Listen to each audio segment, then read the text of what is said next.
Sebelumnya karena tadi Bu Alifah sudah menginterolkan untuk pantun, ya. Oke, cakep. Aduh, baru banget. Oke, cakep ya nanti ya. Iya. Dia tahu saya cakep ya sebenarnya. Tipu nih, efek-efek. Naik delman sama si Dini. Ini kan kelas terkompak. Naik delman sama si Dini. Cakep. Jangan lupa membeli alpukat. Cakep. Assalamualaikum, wahai sahabat. Masih semangat malam ini?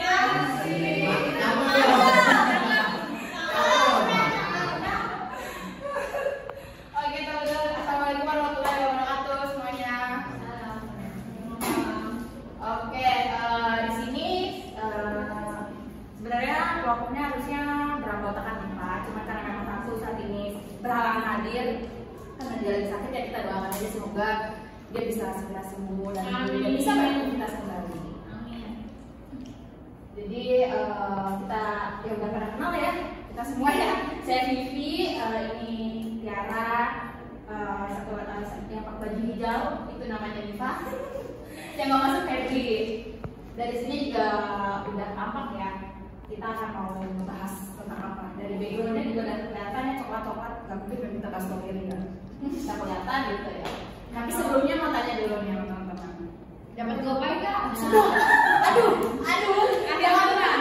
Jangan karena sekali saya ngasih terus jadi terus-terusan. Itu dapat tahu diri. Kan sudah jadi image gitu. Ya sih personal branding kan. Tapi ya gimana ya Bu? Tanggal 2. Oke, dari kalian semua ada yang nggak suka coklat? Nggak ada. Di sini ya di kelas. Ada. Enggak, semuanya suka. Ya. Tapi itu satu doang minumannya kan? Kan sampel kan ya sampel. Itu kan buat apa? Iya kan. Ini buat balas semua. Semua banget. Iya. Berarti everybody love coklat, right? Right. Oke, kita bahas tentang studi pelayanan bisnis franchise coklat. Impian. Tolong, Neng. Oke, sebelum kita mulai nih, bagaimana studi pelayanan bisnis dari franchise coklat impian ini, kita sebelumnya sudah melakukan metode penelitian. Kita melakukan dua cara. Yang pertama observasi dan yang kedua wawancara. Observasi itu kan dapat diartikan sebagai suatu metode pembelajaran dengan pengamatan suatu objek atau pokok permasalahan yang ditemukan atau yang ingin disampaikan dengan cara melihat lingkungan sekitar. Lalu wawancara, teknik wawancara ini membantu ya merupakan peran utama gitu dalam metode observasi. Wawancara ini percakapan seseorang dengan orang lain dengan tujuan tertentu, yaitu ingin mendapatkan keterangan atau pendirian secara lisan yang diwawancarakan. Selanjutnya, nah ini kita akan bahas tentang profil usaha. Saya dibantu Amanda Tiara. Untuk profil usaha dari coklat impian ini, pemilik coklat impian adalah seorang pemuda yang bernama Ilham, yang merupakan lulusan Universitas Islam Indonesia (UI). Beliau ini membuat bubuk coklatnya sendiri dengan cara meracik, dan dia mendapatkan 2 coklat langsung dari petaninya. Selanjutnya dia membuat roti dari adonan yang bentuk akhir juga dibuat sendiri. Semuanya dilakukan di rumah. Es coklat impian itu baru mulai beroperasi pada awal 2022 dan sudah memiliki beberapa cabang yang tersebar di seluruh Indonesia.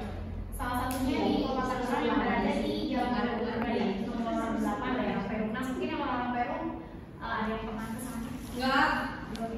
Mungkin apa sih? Belum. Datang aja. Bilang aja Vivi tahu hasil bilang sendiri. Kode referensi. Kode referensi 1234 di Spotify. Nah, ini produk-produknya ada hot coklat impian, ada roti impian, es coklat impian, kopi coklat impian. Produknya pun ini harganya masih terbilang cukup murah ya buat kantong-kantong pelajar, mahasiswa gitu. Jadi dia tuh ada produk bundling juga. Setiap pembelian hot coklat atau es coklat ini dia dikasih roti, dapat rotinya. Itu bisa, dia ada 2 varian, ada yang original, ada yang dipanggang. Jadi kita bisa request gitu. Selanjutnya dijelaskan sama Vivi lagi aspek legalitas dan pasar dan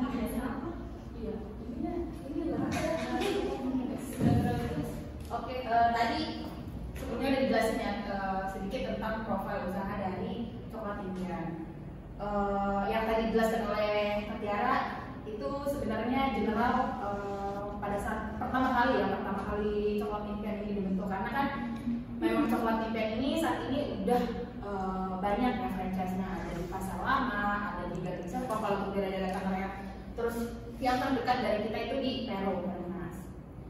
Nah, di sini kita mulai masuk bagaimana sih pelayanan bisnis dari franchise coklat impian. Kita juga udah melakukan beberapa riset. Kita mulai dari aspek legalitas. Dari aspek legalitas ini, coklat impian sudah mendapatkan sertifikat legalitas. Tujuannya yaitu sebagai indikasi komitmen mereka untuk beroperasi sesuai dengan standar hukum dan peraturan yang berlaku dalam bisnis franchise. Ini contohnya aturan logo bisnis. Itu kan teman-teman bisa lihat ya di sana, itu juga mereka bikin logo itu sudah sesuai dengan peraturan yang sudah ditetapkan. Lalu juga adanya aturan perjanjian surat tanda pendaftaran waralaba atau biasanya disingkat SPPW. Lalu kita lihat dari mulai aspek pasar dan pemasaran ya. Aspek pasar pemasaran ini tujuannya untuk mengetahui di mana pada saat permintaan dan penawaran itu tuh berlangsung gitu. Absen ya, silakan absen. Ya, saya belum absen Bu. Iya. Ya, jadi aspek pasar dan pemasaran ini kan tujuannya untuk mengetahui situasi serta kondisi pasar dan seberapa besarnya sih permintaan dengan jumlah produk yang diproduksikan, sama halnya dengan tadi tempe tadi dilakukan produksi setelah mendapatkan pesanan ya, Begitu pun kalau untuk di coklat impian ini ya mereka sudah ready karena memang sudah berbentuk dalam franchise, bukan dalam perumahan. So ini ada beberapa strategi marketing dan promosi yang dilakukan oleh franchise coklat impian. Ini saya singkat jadi 3 ya. Yang pertama, memanfaatkan media sosial sebagai sarana untuk promosi dan pemasaran.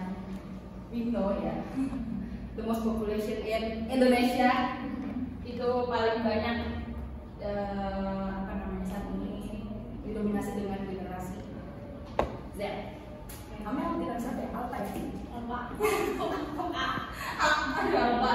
Ya, jadi kita memanfaatkan mereka memanfaatkan media sosial untuk memberikan promosi. Tapi balik lagi dengan target pasar mereka siapa, segmentasi mereka siapa. So dari yang saya dapat ya, coklat impian ini pada awalnya mereka ini memilih target usia anak-anak sampai dengan dewasa. Cuman tujuan awalnya pada saat waktu dibuka adalah target utama dia itu adalah mahasiswa. Kenapa? Memang karena dengan harganya yang cukup terjangkau ya, dan kita tahu ya bahwa minuman itu sendiri kan selalu dibutuhin sama semua orang. Nah, mungkin dong sehari kita nggak minum, puasa juga kan habis itu minum. Terus yang kedua, karena semuanya juga menyukai coklat, makanya tadi aku sebelumnya tanya di sini ada yang nggak suka coklat atau enggak, tapi kan mostly suka coklat kan, kecuali yang ada di minum yang juga kalau itu. Nah, terus strategi marketing selanjutnya itu menawarkan potongan harga di waktu-waktu tertentu untuk menggait konsumen. Mungkin kalau di sini contohnya seperti grand opening, atau mungkin kita pernah dengar tanggal kembar lah ya. Kalian mungkin suka check out di tanggal kembar begitu. Ya, jadi menawarkan diskon harga di waktu-waktu tertentu, memanfaatkan momen lah ya teman-teman, itu kan ada salah satu peluang juga ya. Lalu yang ketiga, memberikan layanan yang responsif dan juga optimal kepada para pelanggan. Jadi di sini maksudnya adalah setiap pelayan, bukan setiap pelayan, sebenarnya kalau saya semua orang yang menjalankan di bidang bisnis itu wajib banget untuk proaktif. Kenapa? Yaitu pendekatan untuk ke konsumen. Dengan cara itu mereka akan bisa datang lagi gitu ke masing-masing toko, itu yang namanya loyalty. Next.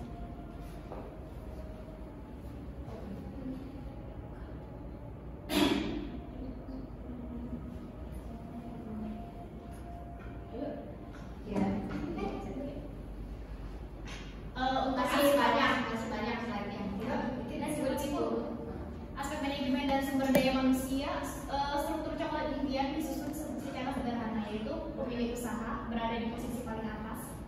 Selaku pimpinan usaha tersebut, lalu di bawahnya diikuti para karyawan. Selaku pelaksana di mana masing-masing karyawan melakukan aktivitas yang telah ditentukan. Aspek teknik dan teknologi.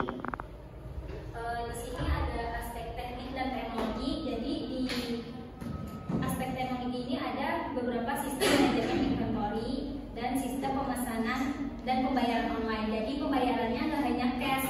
Kita kan kebanyakan di sini kan kita kebanyakan pakai QRIS, terus ada juga yang pakai aplikasi lain yang anak-anak sekarang tuh jarang membawa cash.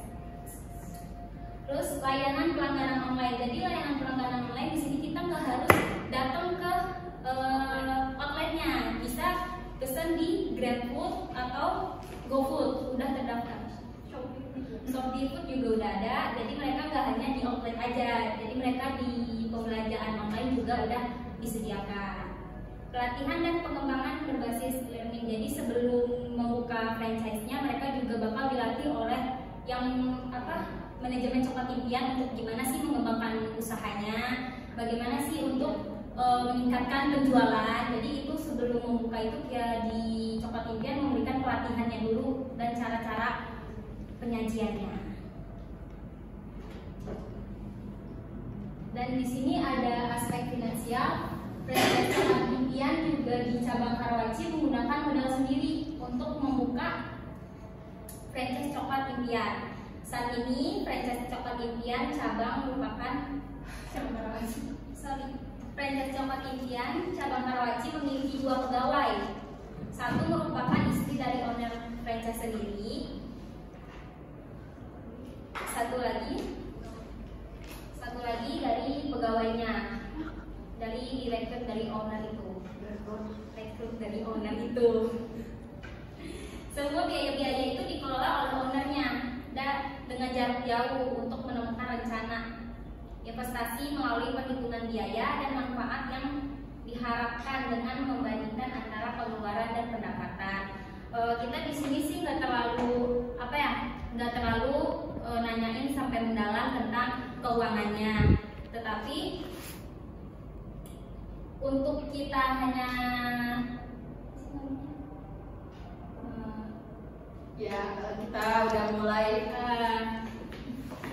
ini dari aspek finansial ini kita udah rangkum ya sebenarnya, karena memang ada beberapa pertanyaan yang sebenarnya agak rahasia gitu. Jadi kita ngambil secara keseluruhan aja wawancaranya. Jadi dalam penjualan itu setara dengan kayak Rp190.000 itu per hari atau per bulannya bisa jadi 5.700.000. Itu dari kita sebagai istilahnya, bukannya itu ahli, itu bukan aslinya ya, dan bukan mereka, kita hanya memperkirakan dari yang kita lihat di cabang Karawaci. Respon dari owners. Ya, untuk keuntungan bersih per bulannya itu kira-kira itu 1.400.000. PP-nya adalah dari 2 atau sampai 3 bulannya. Dan next, aspek ekonomi dan sosial. Ada beberapa aspek penting dalam kedua bidang ini. Yang satu, pendapatan dan pekerjaan. Pendapatan dan pekerjaan ini untuk ownernya sendiri ya, pendapatan pribadi dan pekerjaan untuk yang karyawannya tadi satu. Terus industri perdagangan ini kayak memajukan lagi Coklat Impian ini untuk lebih banyak lagi franchise-nya ada di mana-mana. Kesejahteraan petani ya, kita bisa lihat tadi dari awal coklat itu dari petaninya langsung. Jadi kita juga ikut mensejahterakan petani-petani coklat di Indonesia. Apalagi coklat itu dari Indonesia juga salah satunya, contohnya coklat kebanggaan kita Silver Queen. Kebanggaan Indonesia brandnya ya nggak? Gue lompat sih, gue sampai bope itu. Secara keseluruhannya, usaha minuman coklat memiliki dampak ekonomi dan sosial yang luas dan penting dalam pengelolaan dan pengembangan usaha tersebut. Selanjutnya lingkungan hidup. Untuk aspek lingkungan hidup, di sini ada 3 tadi sama yang dibahas sama Alifa juga, pertanian kakao,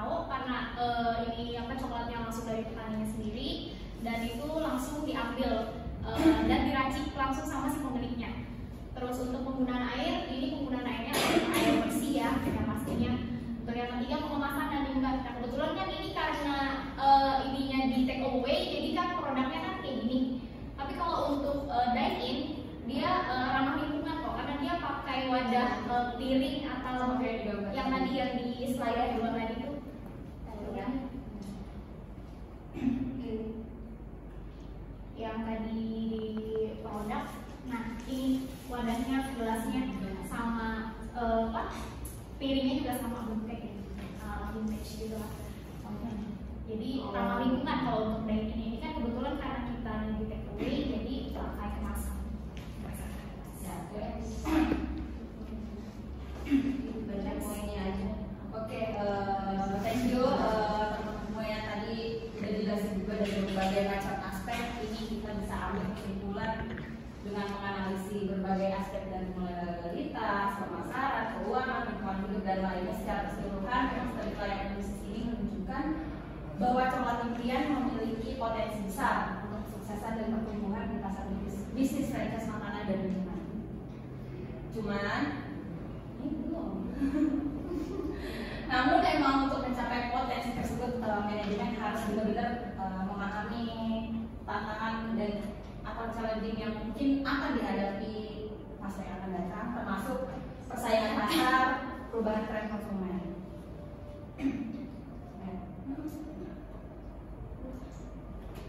Potensi usaha ini berdasarkan analisis yang telah dilakukan itu pasarnya berkembang, model bisnis franchise yang solid, kualitas produk yang konsisten karena kan itu udah langsung disupport dari pusat, jadi nggak akan ada perbedaan antara cabang satu dengan cabang lain.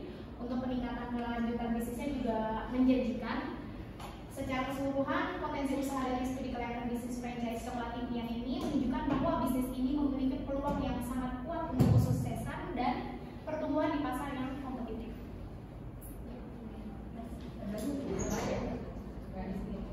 Udah Ini edukasi kasus.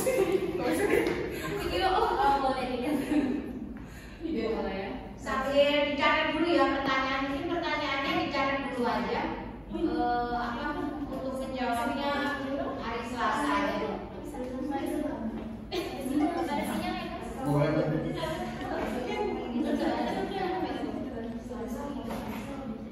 Udah terima kasih. Mungkin dari teman-teman ada yang mau Ditanya. Oke. Dicatat dulu ya pertanyaan. Sekian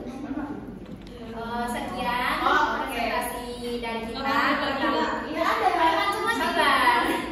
Kan diawali dengan pantun, maksud diakhiri dong ya. Sekian presentasi dari kita. Jika ada kekurangannya, mohon maaf. Bilang cakep ya.